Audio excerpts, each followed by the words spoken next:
خلّينا نقول إن أنا خدت كروت البنك اللي معايا والفلوس اللي معايا وحطيناها على جنب، ودلوقتي أنا زيرو، وقررت إن أنا أبدأ الbusiness بتاعي، وهدفي من الbusiness ده إن أنا أدخّل $10,000 كل شهر، وأنا دلوقتي مبتدئ وما أعرفش أي حاجة في الbusiness، وتعبت جدًا من كمية الفيديوهات الموجودة على اليوتيوب، اللي يقول لي ابدأ drop shipping واللي يقول لي ابدأ تداول واللي يقول لي ابدأ ده أحسن وده أحسن، وطبعًا كله عايز يبيع كورسات وخلاص، وأنا فعلًا جربت كل الكلام ده وأغلبه مش بيشتغل معايا لأنه محتاج رأس مال كبير جدًا، وعشان أنا هدفي إن أنا أطلّع أول $10,000 وأنا هابدأ من الصفر، فالفيديو ده أول فيديو في سلسلة إزاي تعمل بيزنس من الصفر من غير أي راس مال، وهاحكي لك بالتفصيل أنا عملت إيه عشان أقدر أوصل لأول $10,000. لو مهتم فعلًا إنك تبدأ أول بيزنس ليك ركز في الفيديو ده واتفرج عليه للآخر عشان أشرح لك بالتفصيل بشكل نظري إحنا هنعمل إيه في السلسلة والفيديوهات اللي جاية. وخلينا نبدأ على طول ومن غير ما نتكلم كتير وأقول لك الفرق ما بين الفريلانسر والايجنسي. الفريلانسر هو شخص عنده مهارة زي الجرافيك ديزاين، زي الفيديو اديتنج، زي الكتابة، زي إدارة الحسابات، أيا كان المهارة اللي عنده،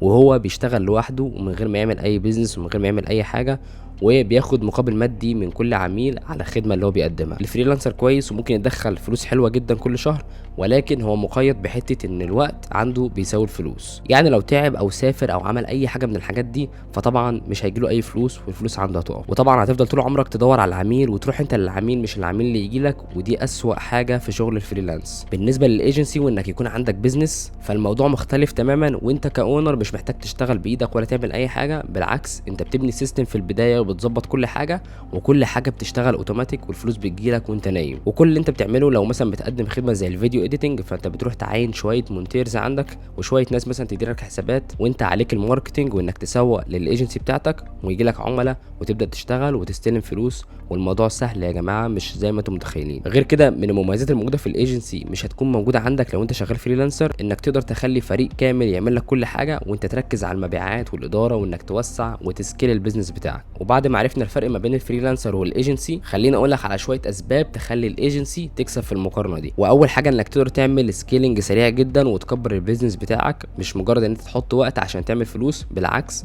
هنا انت كل ما بتزود في الفريق بتاعك وتزود عدد العملاء فانت الفلوس عندك بتزيد، مش مجرد انت تحط وقت عشان تاخد فلوس. تاني حاجه حريه اكتر بكتير، زي ما قلت لك الفريلانس مقيد بالوقت عشان يعمل فلوس، لكن انت في البيزنس انت كل ما بتزود عملاء كل ما بيجي لك فلوس، فبالتالي انت عندك حريه شديده جدا. انت ممكن تيجي على اخر الشهر مثلا قفلت عاملين او ثلاثه مش محتاج اصلا تشتغل تاني. تالت حاجه انك بتبني براند وقيمه في السوق. الايجنسي ممكن تتحول لشركه كبيره، ممكن يبقى ليها اسم، ممكن الناس تعرفها وممكن تتشهر، فبالتالي تقدر تكبر البيزنس بتاعك او حتى تبيعه في المستقبل. ونقطه مهمه جدا، مش لازم تكون عبقري ولا محتاج تكون متعلم ولا عندك مهاره، البيزنس سهل جدا مجرد انت تجيب عملاء وتاخد فلوس. واي حد بيقول لك بقى انت محتاج راس مال في البدايه او محتاج تمويل ومكتب وكل وجع القلب ده، هو بيضحك عليك عشان اصلا يبيع لك الكورس بتاعه. عايز اقول لك ناس كتير بدات من بيتهم ومنهم انا، وبدات من الموبايل بتاعي ومن المكتب بتاعي بس، ما عملتش اي حاجه غير ان انا معايا لابتوب وانترنت عادي جدا. بعد فتره بقى عندي فريق كبير وعندي ناس بتدير حسابات وعندي مونتيرز، ايا كان بقى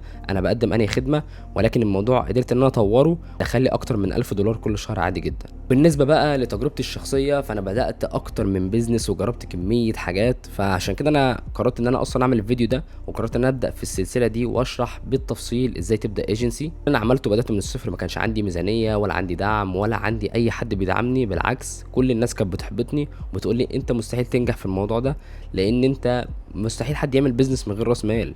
فطبعا انا كنت مؤمن بالحاجه دي، وبدات ان انا اتعلم وادور واشوف ايه اكتر مجالات اصلا مطلوبه في السوق. بدات ان انا اكون فريق واجمع ناس تشتغل وكل الكلام ده، والحمد لله قدرت اعمل اكتر من 150 الف جنيه في اول كام شهر ليا في البيزنس. الحمد لله انا حاليا عندي اكتر من بيزنس كلهم شغالين في مجال الميديا، لان احنا في فتره المحتوى 2025 هي فرصه كبيره جدا جدا جدا للمحتوى. اي حد عايز يعمل محتوى، اي حد عايز يكبر البيزنس بتاعه من خلال المحتوى، كل الكلام ده مهم جدا. وفي باذن الله في السلسله دي انا هشرح لك اصلا ازاي تعمل بيزنس كمان ليه علاقه بالمحتوى زي ما انا عملت بالظبط. لو وصلت للنقطه دي من الفيديو فانت فعلا مهتم تبني حاجه لنفسك وتعمل فلوس حلوه جدا، مش مجرد انت تعمل فلوس مؤقته او اي سبوبه خلاص، وكده اصلا انت بتفكر كرجل اعمال، وده في حد ذاته خطوه كبيره جدا انت خدتها في موضوع البيزنس. وفي الفيديو ده احنا الحمد لله فهمنا الفرق ما بين الفريلانسر والايجنسي، وعرفنا قد ايه الايجنسي افضل بكتير من الفريلانس، وممكن تبداها في اي وقت مش محتاج اي فلوس ولا محتاج اي حاجه من الحاجات دي. وانا شخصيا بدات من الافكار اللي انا شرحتها لك دي، وحاليا الحمد لله عندي فايرال اكس وكاله توزيع محتوى، بقدر ان انا اعمل شغل لصناع محتوى كبار جدا في الخليج وفي الشرق الاوسط وفي بره مصر كمان. فالموضوع مش زي ما انت متخيل، مش بنفس الصعوبه اللي انت متخيلها، وانت تقدر تعمل نفس الكلام ده بكل سهوله، وده اللي هنشرحه مع بعض في السلسله دي. في الحلقات الجايه باذن الله هقول لك ازاي تختار الخدمه بتاعتك، وازاي تختار الخدمه المناسبه والمنتشره حاليا في السوق، وازاي تجيب اول عميل ليك حتى لو ما عندكش اي بورتفوليو ولسه بادئ من الصفر، وكمان ازاي تبني فريق يساعدك في كل حاجه من غير ما تدفع اي فلوس. ما تنساش تشترك في القناه وتفعل الجرس عشان يوصل لك اي حلقه تنزل بعد كده. خلي بالك البيزنس ممكن يغير حياتك بالكامل، وانا هنا عشان اساعدك تبنيه صح من البدايه.